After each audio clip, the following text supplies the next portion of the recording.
Bom dia, irmãos e irmãs. Que Deus abençoe em nome do Senhor Jesus Cristo. Hoje, o Vídeo Tabernáculo se encontra no Brasil, na região amazônica, precisamente na cidade de Belém do Pará. No quadro da nossa entrevista, as nossas experiências, onde tivemos a oportunidade de receber o pastor Israel Monteiro, que é pastor associado ao Ministério Transcontinental, no Tabernáculo da Adoração, com quem iremos compartilhar com vocês as suas experiências cristãs até o seu chamado ao ministério. Sem perder mais muito tempo, iremos cumprimentar o pastor e fazer a nossa primeira pergunta. Bom dia, pastor. Bom dia, irmão Rubens. Pastor, gostaríamos de saber como que o senhor conheceu a mensagem.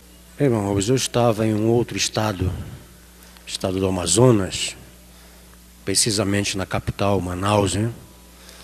E lá eu servi ao Senhor através de uma denominação e, logicamente, tinha o meu trabalho secular, né? Até que um determinado tempo me foi feita uma proposta de trabalho para vir para outro estado, para este estado, né? Precisamente para esta cidade. E ali eu coloquei diante do Senhor esta proposta para que pudesse ser aprovado ou não. E de fato, Deus aprovou a minha vinda para Belém. E para minha surpresa, poucos meses depois, eu conheci a mensagem precursora da segunda vinda de Cristo, né? E pela graça de Deus aqui estamos, servindo ao Senhor com todo prazer e alegria. Amém. Quando o senhor conheceu a mensagem, o senhor tinha tomado a sua decisão de receber o batismo no nome do Senhor Jesus Cristo? Ou o senhor esperou um pouco para poder conhecer um pouco mais a mensagem? Como foi esse processo? Irmão Rubens, é quase que simultâneo, né? Quando eu conheci a mensagem, eu simplesmente não tive dúvidas, né? O primeiro contato que eu tive com a mensagem, eu recebi uma literatura intitulada De Volta à Palavra Original.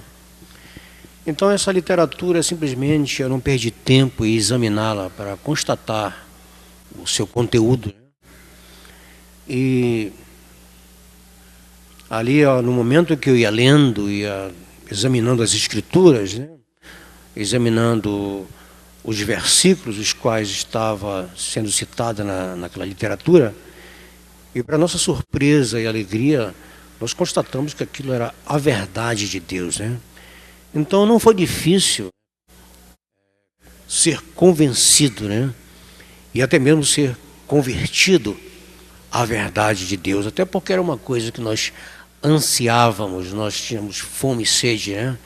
Mesmo estando servindo ao Senhor com toda boa consciência, mas mesmo assim havia uma fome, uma sede por algo mais substancial, algo mais significativo da parte de Deus. E quando nós conhecemos a mensagem, então aquela fome, aquele vazio foi preenchido. E nós não tivemos dúvida nenhuma de que aquilo de fato era a verdade de Deus para os nossos dias. E de imediato eu pedi o meu batismo em nome do Senhor Jesus Cristo. Amém.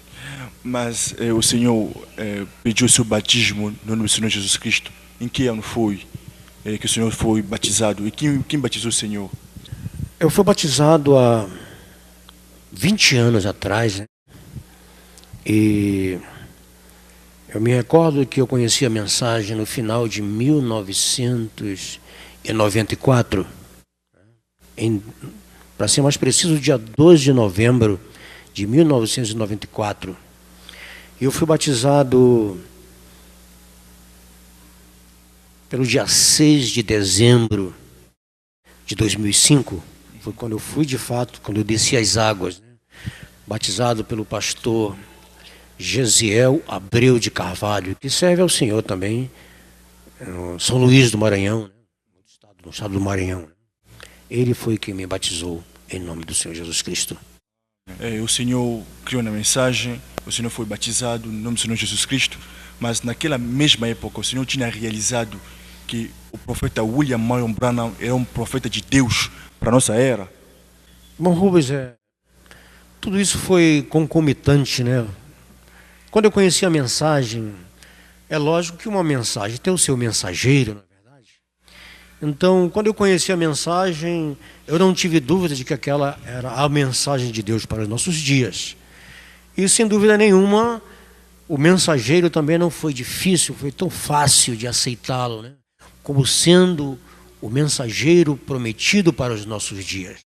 O conteúdo da mensagem é diferenciado, ao qual Deus nos enviou através dele para os nossos dias, simplesmente nos traz uma luz inconfundível da palavra de Deus. Então não foi difícil aceitá-lo como profeta para esta era em que nós vivemos. Mas eu queria saber um pouco mais, esse processo do Senhor chegar até hoje ser o pastor, o ministro na casa do Senhor, como foi esse processo? Quando eu conheci essa mensagem, eu ainda era solteiro. E, claro, eu me integrei logo de imediato ao grupo de jovens deste companheirismo. E ali fui passando pelos processos, né?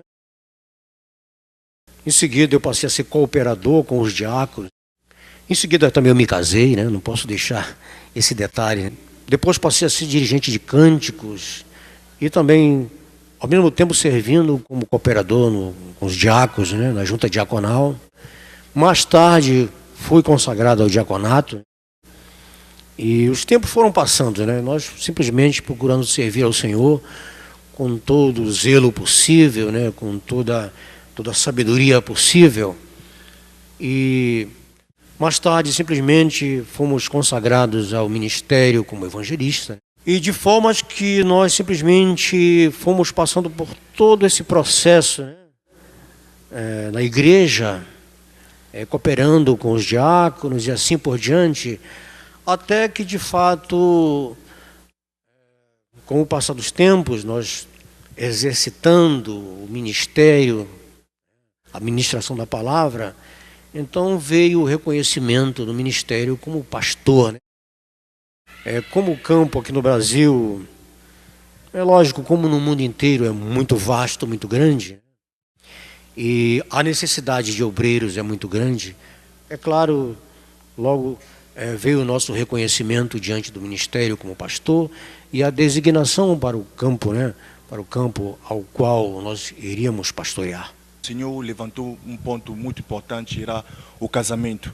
Eu gostaria de saber, porque o profeta diz que um ministro na casa do Senhor tem que se casar de uma certa forma. O Senhor considera que um ministro tem que respeitar o princípio levítico do casamento para exercer o sacerdócio na casa do Senhor? Sem dúvida, irmão Rubens, isso é uma lei estabelecida por Deus, né? E a nós nos convém simplesmente aceitar da forma que ela é, né? Nós, em momento algum, devemos nem pensar em desobedecê-la. Porque as Escrituras mostram o Antigo Testamento, né? Os registros dos atos ministeriais do Antigo Testamento. E ali nós podemos encontrar muitos exemplos, né? De ministros que foram mal sucedidos, não especificamente por causa do seu casamento fracassado, etc., mas pela sua má conduta ministerial. Então todas essas coisas envolvem, né? Elas estão relacionadas diretamente à postura, à desenvoltura daquele ministro, o sucesso dele para o ministério diante de Deus, né? É necessário que haja de fato este zelo, esta observação, para que nós possamos sermos bem-sucedidos naquilo que fazemos diante de Deus. Mas, pastor, o senhor falou agora que não chegou a ser pastor diretamente, o senhor passou a ser diácono, assim, ocupou outros ofícios além do pastor que está hoje, mas o senhor considerou esse fato de passar uma experiência, de ter uma experiência como Moisés atrás do deserto com a coluna de fogo, porque o profeta William Marion Branham disse que nenhum ministro pode se colocar atrás do púlpito sem ter passado uma experiência com a coluna de fogo. Como foi a experiência do Senhor? Sem dúvida nenhuma, nós temos aprendido com o profeta desta era que nenhum ministro, de fato, ele pode subir numa tribuna sem que tenha essas experiências, né, com a coluna de fogo. E nós temos aprendido também através do profeta que esta experiência, o resultado que essa experiência produz é uma transformação na vida desta pessoa. Então, sem dúvida nenhuma, pela graça de Deus, nós entramos por um caminho que Deus simplesmente até hoje tem zelado por isso, né? É um caminho difícil, né? Não somente para mim, mas para com todo ministro. Primeiramente, nós temos que sermos testados, provados, né? Passado por todos os tipos de provações, de testes, para ver se nós suportamos de fato, né, essas provas e o que de fato essas provas produzem em nossa vida. Se elas produzem de fato virtudes. E pela graça de Deus nós temos passado por essas provas, por esses testes. Temos tido de fato essa experiência pessoal com Deus, essa experiência íntima com Deus, que é necessária para todo ministro. Então, sem dúvida nenhuma, nós, enquanto estivermos aqui, mesmo no exercício do ministério, nós não pararemos de passar por experiências, porque é a vontade de Deus que nós nos acheguemos a Ele em cada experiência que nos é manifesta. Então, pela graça de Deus, aqui estamos, podendo unicamente agradecer a Deus, né, por tudo que temos passado, pelas provas que temos passado, pelos testes, né, pelas experiências pessoais, que pela sua graça tem nos conduzido até aqui nesta posição ministerial, o qual nós simplesmente nos esforçamos para fazer com toda a boa consciência diante de Deus e da igreja, né? Mas eu queria um pouco insistir sobre essa pergunta, porque em várias mensagens que foi pregada, o profeta diz que quando você recebe o Espírito Santo, você reconhece o dia que você recebeu e como foi essa experiência. O Senhor lembra um pouco o dia que o Senhor recebeu o Espírito Santo e como foi? Pode compartilhar com a gente como foi essa experiência? Irmão Rubens, quando eu conheci essa mensagem, como eu falei a princípio, eu ainda era solteiro, né? E como eu havia me mudado de um estado para o outro, eu morava só, em uma pequena casa. E quando eu conheci essa mensagem, simplesmente eu não perdi tempo em conhecê-la, em buscar conhecimento, de maneira que as minhas noites de dormidas eram muito curtas. Eu dormia 3 horas por noite, eu dormia 3 horas e meia, ou melhor, eu dormia 2 horas da manhã, para ser mais claro, 2 horas da manhã, 2 e meia da manhã, 3 horas da manhã, e me acordava às 6 horas da manhã para trabalhar. Ou seja, essa mensagem me contagiou de tal forma, de tal maneira, que nenhuma outra coisa nesta vida tinha mais importância para mim. Ou seja, eu simplesmente me via infundido de tal forma nesta mensagem. Ou seja, não havia nada mais outra coisa que pudesse me atrair neste mundo. Unicamente a mensagem. Então, a partir dali, simplesmente, de imediato, a minha vida foi transformada através da palavra, né? Através da palavra profética, da mensagem profética.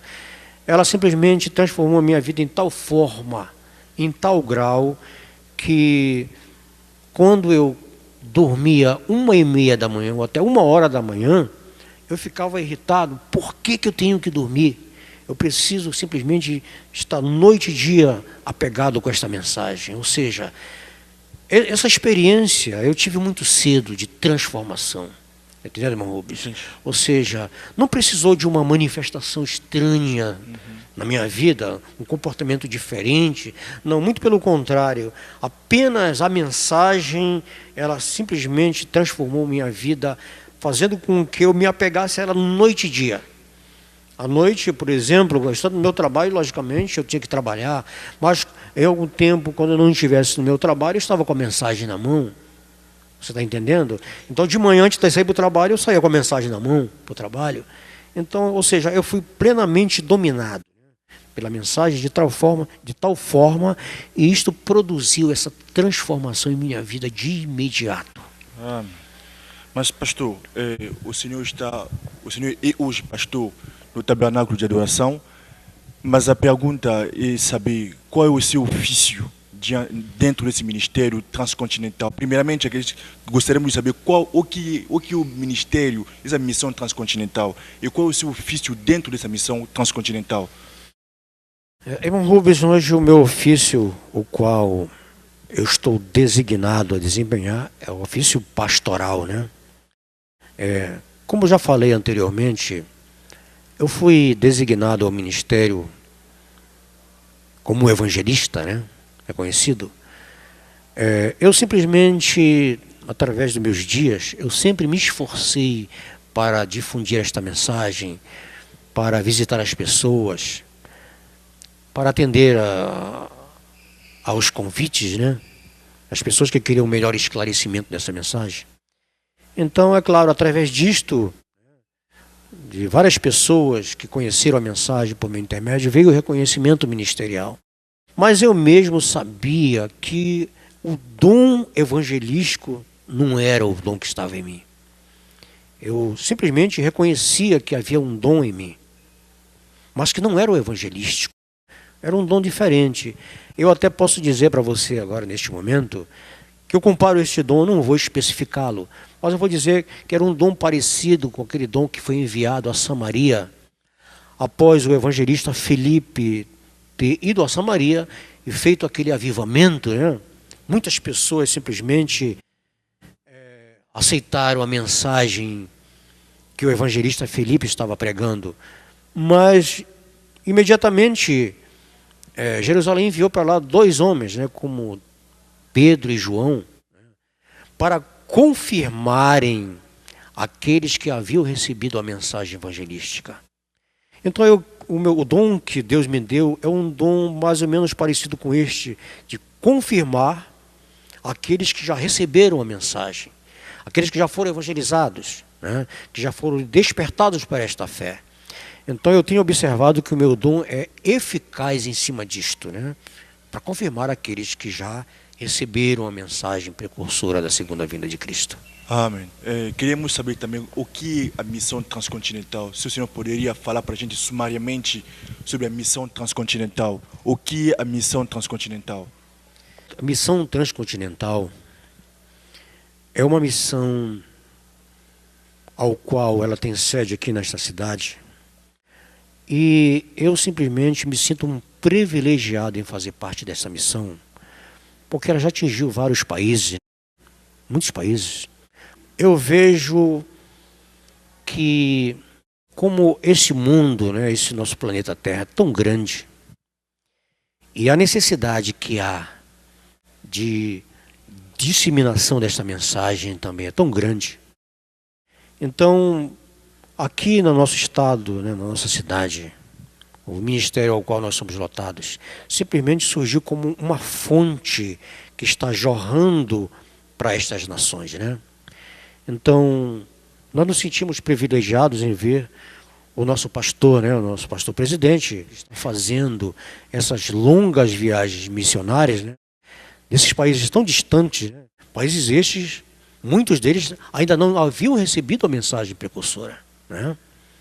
Então, nós vemos uma coisa tão gloriosa, diferenciada, que Deus poderia nos agraciar aqui nesta terra, como mortais que somos, né? E nos vermos simplesmente envoltos nisto, como parte disto. Nós agora estamos sendo designados para ir para uma outra cidade, distante daqui, né, nesse mesmo estado, ou seja, como uma extensão deste ministério, como uma extensão desta missão transcontinental também. Nós não temos tido o privilégio de ir para outras nações, mas simplesmente nós estamos acompanhando isto com muita... observando isto com muito detalhe, orando a cada dia em prol desta mensagem, em prol da difusão desta mensagem, para que essas pessoas que recebem esta mensagem, elas possam simplesmente crescerem e frutificarem, né? Reconhecendo que são nações distantes e que dificilmente, nem sempre, o missionário pode retornar outra vez lá, né? mas com as nossas orações, Deus sabe como regar aquela semente, aquela planta que foi plantada, ou a semente que foi plantada, e sabe dar o crescimento, né? Para que ela possa crescer e produzir frutos ali. Porque isto é fundamental. A missão simplesmente não se resume em o missionário sair para levar a mensagem, mas é um contexto de missionário com a igreja que está aqui atrás, orando para que o missionário seja bem sucedido, não é verdade? Então nós estamos nessa mensagem, irmão Rubens, né? Desta forma, felizes, auxiliando naquilo que Deus nos concede graça para tal, orando pelas missões, pelo missionário, orando por aqueles que já receberam a mensagem dos lugares distantes deste mundo afora, né? Então, para nós é um privilégio muito grande fazermos parte desta missão. Amém. Bem, pastor, o senhor acabou de citar o nome de um pastor presidente. Quem é o nome daquele pastor? Essa seria a primeira pergunta. A segunda pergunta seria, o pastor, sendo um pastor, como o profeta diz, não tem pastor sem ovelha. Mas o Senhor nos dá a entender aqui que o Senhor está sob outro ministério, sob um pastorado. Na nossa cabeça nós poderíamos entender que o Senhor tem um homem sobre o Senhor. Como o Senhor poderia explicar todo esse fato que poderia passar na cabeça dos irmãos? Mas o Senhor tem um campo onde o Senhor está exercendo, porque o profeta diz que não há um pastor sem ovelha. E qual seria o nome do seu presidente?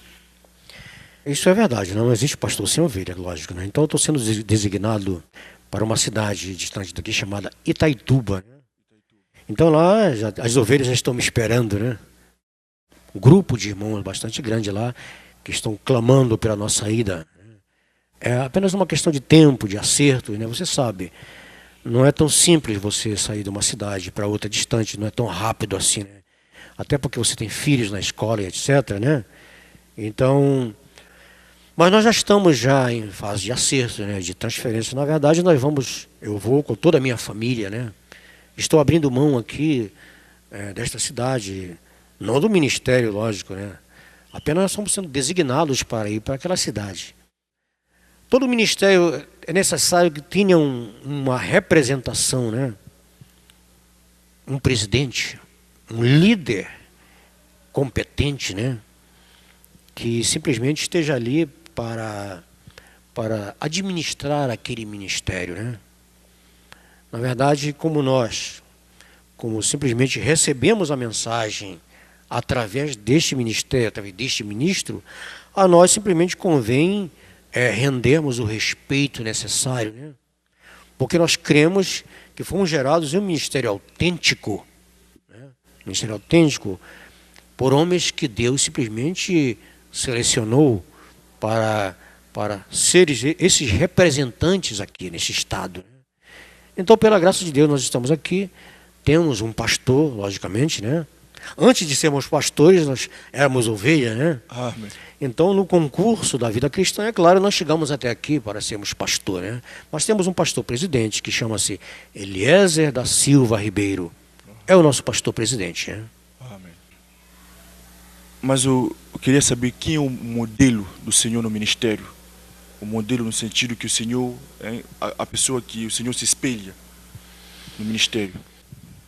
Irmão Rubens, na verdade nós simplesmente nos espelhamos em todos os ministros os quais têm exercitado uma obra diante de Deus autêntica.